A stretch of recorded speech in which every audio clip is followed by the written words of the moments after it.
The weekend is here, which means it's a great time to catch a movie. Let's take a look at some of the new films hitting screens this weekend. As always, joined by film critic Richard Crouse. Great to chat with you as always, Richard. We got Richard? Me, Jamie. There he is. Let's get right into it. This is this first film. It's the latest in the 28 Days horror franchise. Tell us about 28 years later, The Bone Temple. Yeah, this is the fourth film in the series, and for my money, it's probably the scariest one, and it's certainly, I had the most fun at it that I've had at any of these movies. So last year we saw a story which is really a coming-of-age story about a young boy who was living in relative safety after most of Britain had been infected by a rage virus that turned people into bloodthirsty zombies. When that safety net got taken away, he ended up joining a band of psychopathic survivors called the Jimmies. As we pick up the action in this new film, he's still with the Jimmies. They are marauding across the landscape. They are doing terrible, terrible things, which is where a lot of the psychological horror comes in.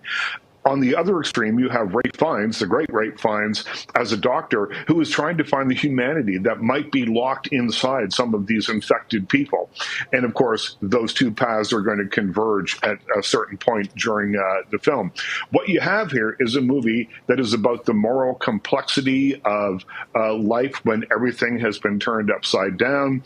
It is a movie that suggests that maybe humans are a little bit scarier than some of the infected once they've been left to their own devices, kind of a Lord of the Flies sort of thing. But there is one scene in this movie, and I will tell you nothing about it, not a thing, except that it's like a heavy metal horror movie scene that people in the audience that I saw this with applauded afterwards. It's a whole lot of fun. It is unexpected. It's called 28 Years Later, The Bone Temple. It's good stuff, and I gave it 4 stars out of 5. Sounds cool. Always love a movie based on a true story. Let's talk about Dead Man's Wire.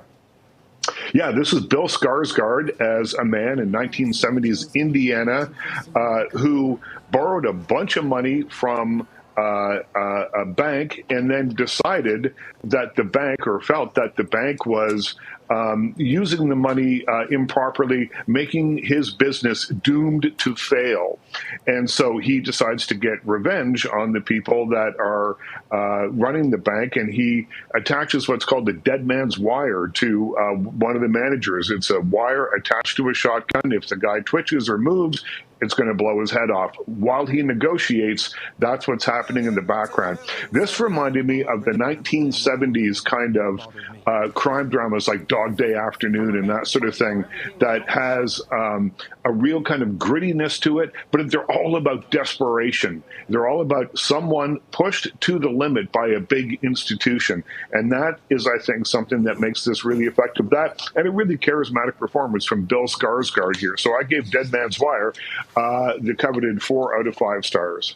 Let's move on to the new historical musical, The Testament of Anne Lee. Mm-hmm. This is a historical musical, but it's not like Hamilton or Les Mis.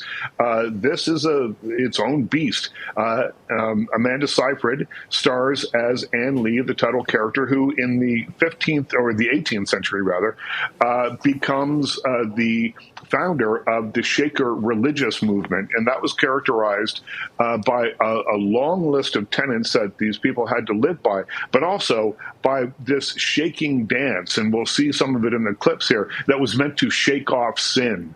They were persecuted in Britain. They ended up in America where they were further persecuted.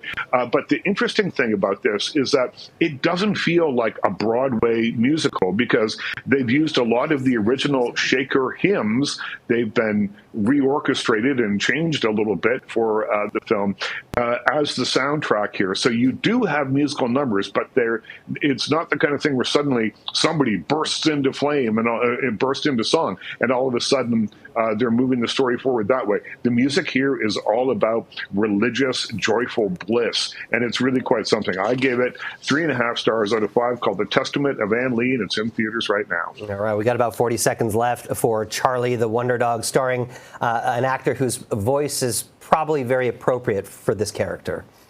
Absolutely. He plays Charlie the Wonder Dog, Owen Wilson.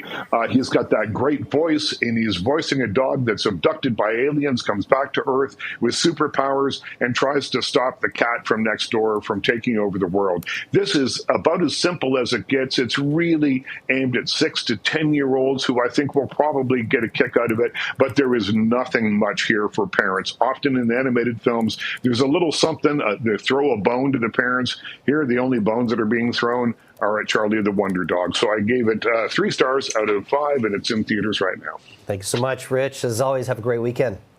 You too, Jamie. Thanks.